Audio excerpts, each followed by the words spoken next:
Fulgrim, le fils parfait, un livre de Jude Reed. Chapitre 4. Talit Segundr détestait les locomotives. Elle détestait les mouvements saccadés qui remuaient son estomac sous son treillis militaire. Elle détestait l'air recyclé qui charriait davantage de particules de sueur et de désinfectants que d'oxygène. Elle détestait l'absence de siège, les fenêtres sales et le hurlement des roues qui crissaient sous les rails, alors que l'engin empruntait les voies ferrées sinueuses qui les conduisaient de la citadelle, la plus grande cité de Creuset, et la seule d'ailleurs, jusqu'au quartier des usines en contrebas. Elle détestait le fait qu'elle avait déjà dépassé son quart d'une heure. Ces heures supplémentaires, auparavant source d'irritation occasionnelle, étaient hélas devenues des occurrences régulières. Mais par-dessus tout, elle détestait les gens qu'elle était forcée de côtoyer. Pour être tout à fait exact, c'était le brigadier Marshal Ekin qu'elle détestait. Si elle s'était retrouvée dans le wagon des soldats du rang, la soirée aurait été supportable. Il devait y avoir des rires là-bas, des plaisanteries d'un goût douteux, des flasques remplies de cet infect torboyau qu'Amal Tarakian distillait dans ses alambics et qu'elle distribuait à tour de bras.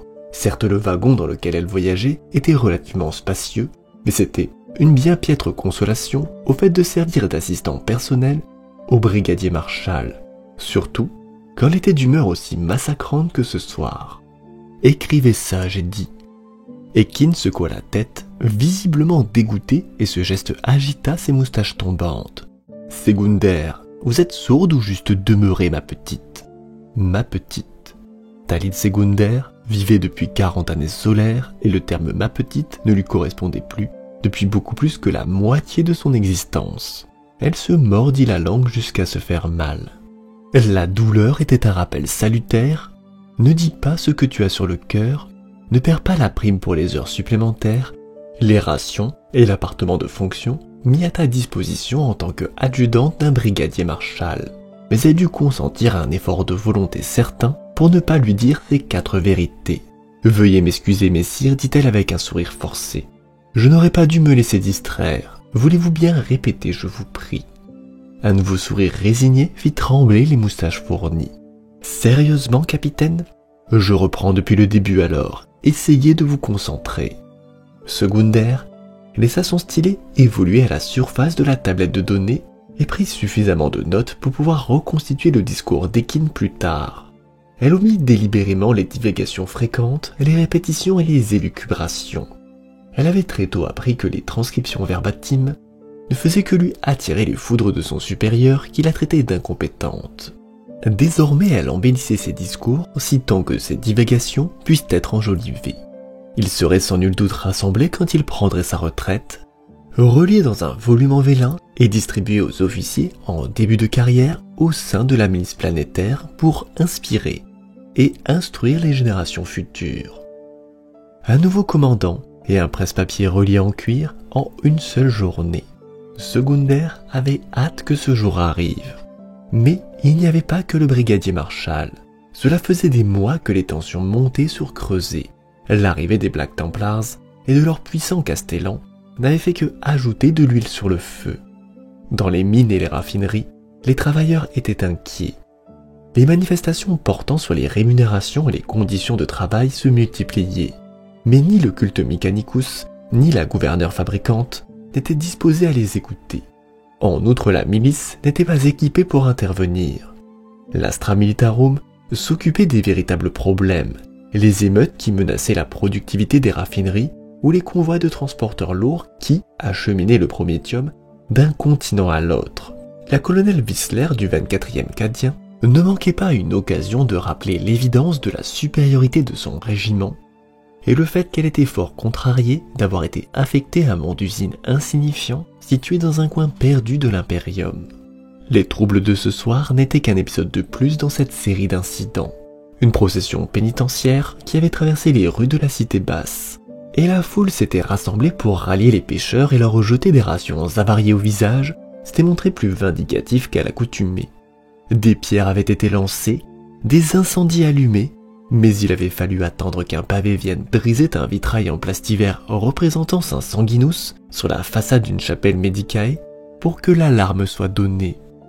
Une autre patrouille, une énième rumeur faisant état d'un soulèvement d'ouvriers dans une raffinerie. Un autre jour morne dans la milice de Creuset. Secounder soupira, tapota la pointe de son stylet contre ses dents et la reposa contre la tablette. À cet instant, un impact fit trembler le wagon. « Quoi ?» balbutia le brigadier, sa voix noyée par les hurlements des freins de la locomotive. L'engin était en train de pencher sur le côté. Les lumières de la citadelle défilèrent à toute allure devant les hublots latérales, selon un angle incongru. Et puis, une seconde explosion arracha la locomotive à ses rails, et tout ne fut plus que flammes et ténèbres. Secounder ouvrit les yeux. Elle avait connu une période d'inconscience, de cela elle en était certaine, mais impossible de savoir si ce néant avait duré quelques secondes, quelques minutes ou quelques heures. Une chose était sûre, son environnement avait énormément changé pendant ce laps de temps. Le monde tournoyait en grands cercles paresseux, chichement éclairés, ses oreilles étaient envahies par le fracas des cloches voisines. Une douleur intense lui vrillait le crâne, comme si on lui avait secoué la tête suffisamment fort pour lui liquéfier le cerveau. Quelque chose de pointu apparut contre le côté droit de son visage. Elle leva la main, arracha un fragment de verre planté dans sa joue, et un nouvel éclat de douleur lui traversa l'épaule.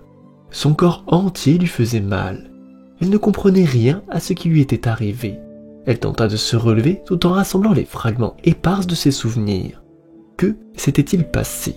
Elle se souvint des panafs de flammes qui s'élevaient des cheminées des usines pour rejoindre le ciel nocturne, puis une explosion et les ténèbres. Et maintenant ça. Un déraillement, se dit-elle, c'était la seule explication possible. Une poutrelle de soutènement rouillée s'était détachée d'un parapet surplombant les voies et était tombée sur les rails. Leur locomotive avait percuté la poutrelle et s'était renversée sur le flanc. Elle avait eu de la chance d'en rééchapper. Brigadier, elle roula sur le côté et se mit à quatre pattes.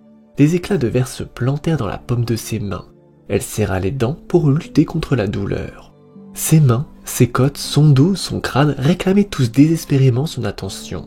Il lui fallut encore 10 secondes pour parvenir à se mettre debout.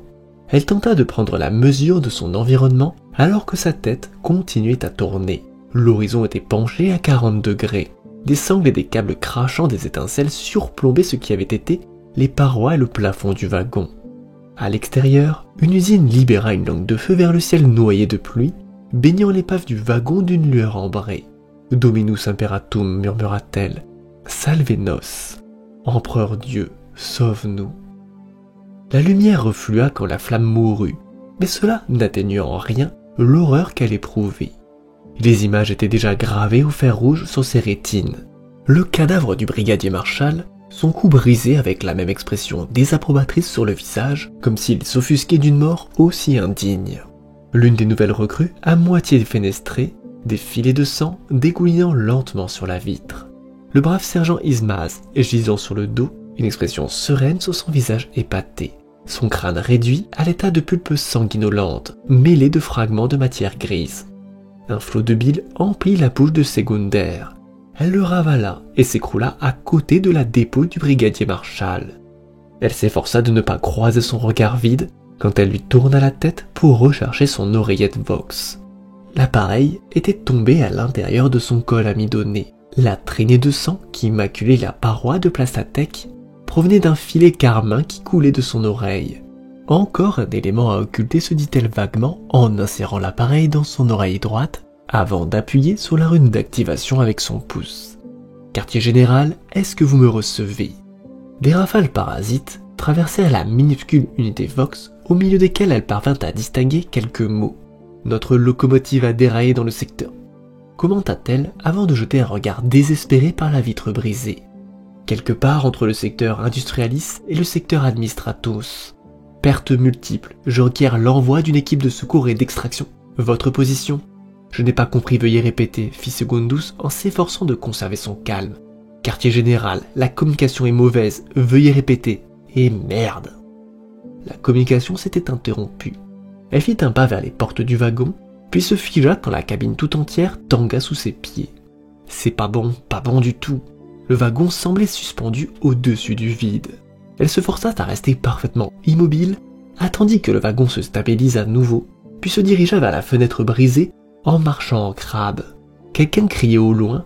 Elle ne parvint pas à comprendre les mots, mais un klaxon d'alarme retentit à cet instant. C'était une bonne chose. Quelqu'un avait remarqué ce qui s'était produit ici.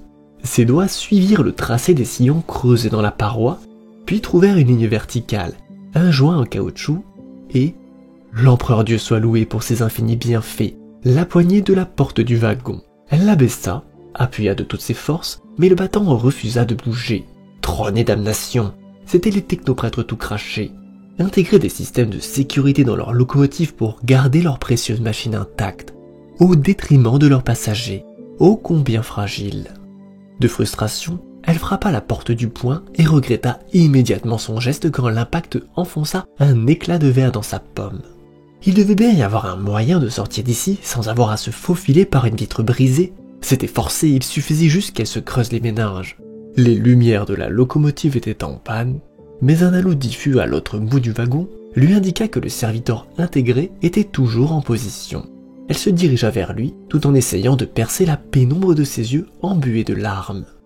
Le serviteur fonctionnait encore, mais il était en piteux état. Son torse avait été câblé à la paroi, ses hanches disparaissaient dans les cloisons du wagon, mais l'impact l'avait projeté vers l'avant avec une force telle que les tubes et les câbles qui le reliaient au dispositif avaient été arrachés. À présent, le serviteur pendait mollement. Un filet de liquide, dont la couleur évoquait celle d'une brouette nutritive, s'épanchait de la carcasse et formait une flaque sur le plancher. La tête nue, recouverte d'une plaque de métal, était penchée vers l'avant, le menton appuyé contre la poitrine. Mais lorsqu'elle posa la main sur le crâne lisse pour le redresser, une lueur rouge s'alluma au fond de l'œil augmentique de la créature. Autorisation requise. Capitaine Talit Secounder, adjudant ordinaire du brigadier Marshal Ekin. Elle fouilla au niveau de sa ceinture pour trouver son badge d'officier, mais le soulagement qu'elle éprouva quand ses doigts se refermèrent autour du disque de bronze fut de courte durée. L'attache de sécurité de la gaine de Saint-Écuir qui abritait son pistolet laser de service avait été arrachée pendant l'accident, et l'arme avait disparu. L'œil augmentique vromit à nouveau. « Veuillez présenter une pièce d'identité, dit le serviteur. » Elle tendit son disque d'identité de sa main droite, tout en stabilisant le crâne rasé avec sa main gauche. Puis, elle attendit pendant que l'organe augmentique bourdonnait et cliquetait. Le voyant finit par passer du rouge au vert. Pendant le processus de construction du serviteur, ses lèvres avaient été cousues à l'aide d'un fil de cuivre fin, quand il s'exprima, non pas de sa bouche, mais du haut-parleur Vox serti dans sa gorge. Niveau de sécurité Tertius validé. Bienvenue, adjudant ordinaire. Déverrouillez les portes du wagon, intima-t-elle. Des engrenages s'enclenchèrent à l'intérieur du crâne du serviteur. Mécanisme endommagé, répondit ce dernier. Instruction impossible à exécuter. Secounder se força à respirer lentement afin de repousser la vague de panique qui menaçait de la submerger. Que s'était-il passé ici, demanda-t-elle. Une rafale de vent balaya le wagon qui oscilla légèrement. Secounder se stabilisa en passant la main contre la paroi. Le mouvement fit tomber quelques câbles des hauteurs, leur extrémité crachant des étincelles qui manquèrent le crâne de Secounder de quelques centimètres. « Je vous ai demandé ce qui s'est passé », insista-t-elle. La grille du haut-parleur Vox émit un crépitement suraigu. Banque de données corrompue, bobine mémorielle déviée. Était-ce son imagination, ou bien cette chose s'exprimait-elle plus lentement qu'auparavant? Un filet de liquide gris coula des narines du serviteur. Impossible de vérifier la véracité des événements consignés, ajouta-t-il. Au diable les vérifications, rétorqua Secounder, en réprimant une nouvelle vague de panique. Quelle information pouvez-vous me donner? Elle décida de canaliser sa peur et de la transformer en colère. La colère était une émotion acceptable en de telles circonstances. Le brigadier Marshal avait toujours agi de la sorte, mais la peur ne l'était assurément pas. L'unité Vox crépita à nouveau. L'espace d'un instant, elle crut que le serviteur allait se contenter de se répéter, mais l'œil organique s'ouvrit en grand. La pupille trouble au centre de l'iris tressauta dans tous les sens, comme la paupière d'un dormeur en plein rêve. Impact primaire uniquement mécanique. Perte de contact partiel entre la locomotive Kappa Mu 093 et les rails. Vélocité réduite à 70% au moment de l'impact, avec décélération subséquente. Oubliez la décélération, est-ce le choc qui nous a fait dérailler? Négatif adjudant ordinaire, combustion de matière inflammable 6 secondes standard après impact, destruction du wagon moteur de la locomotive et des 6 wagons antérieurs, locomotive détruite, rail détruit. Le serviteur étira ce dernier mot en un champ métallique atone.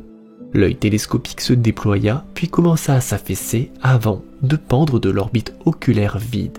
« Détruit par quoi ?» demanda Segunder. Elle secoua la tête de la créature, mais les articulations du cou étaient verrouillées. L'œil organique du serviteur étant désormais inerte. La lumière de l'œil augmentique s'était éteinte. « Par le trône lâcha-t-elle » Elle abaissa délicatement la tête du serviteur afin qu'elle repose contre sa poitrine, comme si il ne venait pas de connaître une deuxième mort, mais était simplement assoupi, puis elle s'éloigna. C'était donc une charge explosive, cette détonation secondaire qui avait fait dérailler le véhicule. Un morceau de débris aurait pu tomber sur les rails par malchance, un projectile explosif aurait pu tomber de l'arrière d'un camion, aurait pu être abandonné par un chantier de construction dans les hauteurs, mais pas les deux à la fois. Ces deux phénomènes concomitants impliquaient une volonté, un plan. Le premier impact pour ralentir la locomotive et s'assurer qu'elle était parfaitement placée pour que la charge déchiquette les rails directement sous son châssis. Ce n'était pas un accident.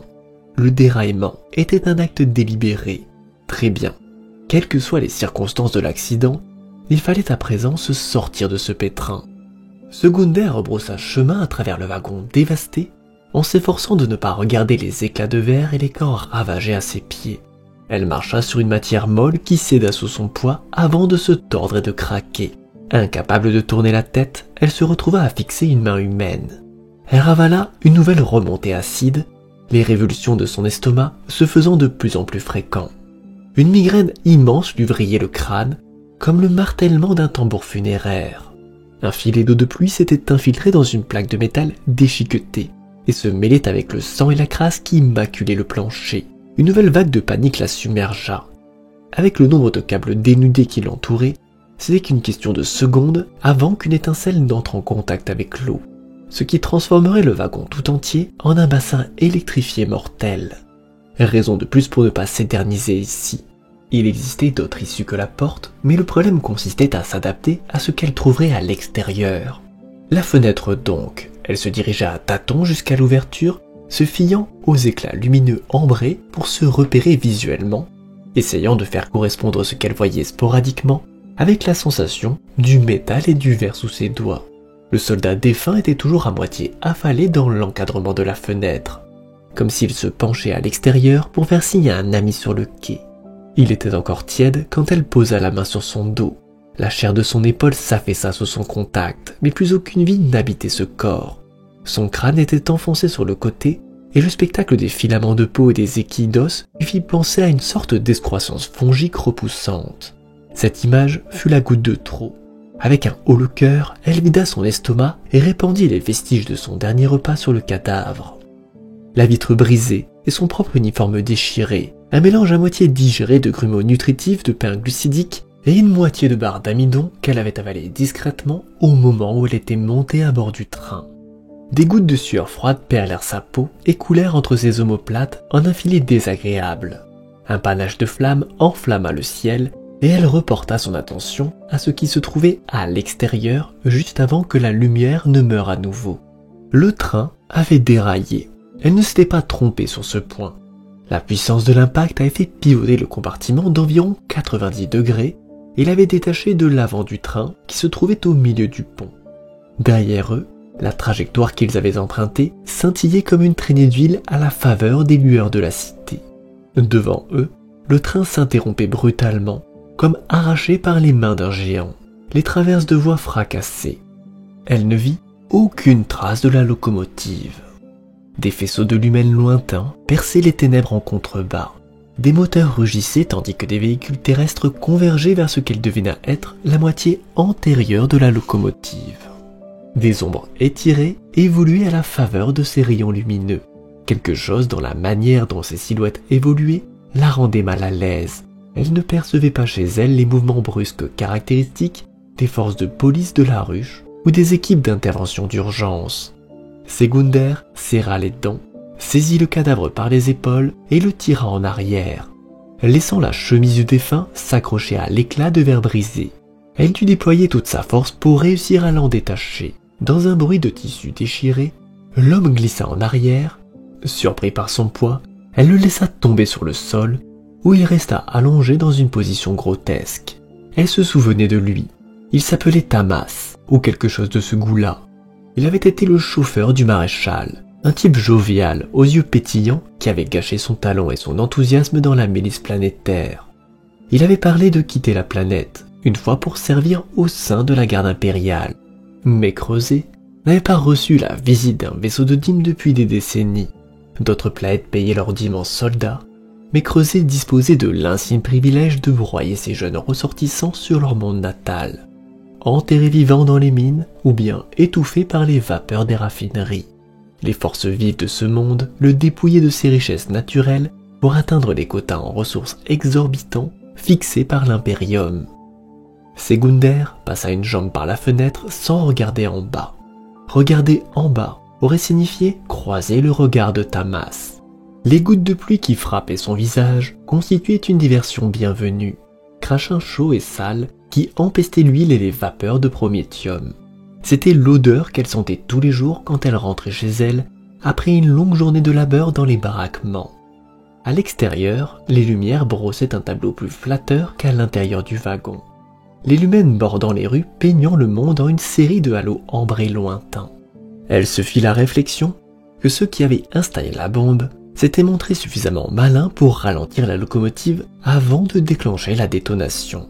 Et cela soulevait la question suivante. Avait-il ciblé spécifiquement la milice ou bien s'était-elle trouvée au mauvais moment, au mauvais endroit? Elle passa l'autre jambe par l'ouverture et se retrouva adossée à la paroi inclinée du wagon. Elle commit l'erreur de baisser les yeux, une rafale de vent la fouetta. Par le trône, elle était si loin du sol et projeta des grosses gouttes d'eau sur son visage. Elle fit un pas de côté et son pied glissa sur le rebord de la traverse en bois. L'espace d'une seconde terrible, elle chuta. Elle leva les bras, dans un mouvement réflexe, et sa cheville se retrouva coincée entre les traverses. Elle éprouva une vive douleur malgré l'épaisseur de sa botte de combat. Elle se força à rester immobile et souleva la jambe pour reposer délicatement son pied sur la traverse. Puis, elle redistribua son poids sur la planche de bois avant qu'une nouvelle bourrasque ne la fasse basculer dans le vide.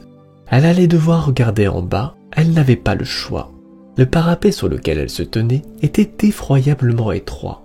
Même en plaquant le dos contre la paroi des wagons, un petit mètre seulement la séparait du vide. Et c'était une estimation plutôt optimiste. Le bois composite des traverses était étonnamment souple et ployé sous son poids à chacun de ses pas. Les intervalles entre les traverses étaient tout bonnement terrifiants. La terre ferme ne se trouvait qu'à 20 pas, mais cela signifiait 20 longues enjambées pour passer d'une traverse à l'autre, avec à chaque fois le risque d'une chute mortelle. Des lumières fusèrent à l'autre bout du pont, et l'étau qui enserrait ses entrailles se relâcha quelque peu. « Par ici, lança-t-elle, je suis... » Un moteur rugit, le faisceau d'un projecteur balaya la locomotive écrasée et les rails déchiquetés. Et Segunder comprit immédiatement son erreur. Les gens, à l'autre extrémité du pont, n'étaient pas venus la sauver. Ils avaient entamé leur besogne avec des explosifs, et ils allaient l'achever à coups de fusil automatique. Fin de cette lecture de Fulgrim le Fils Parfait, en attendant que je vous lise la suite.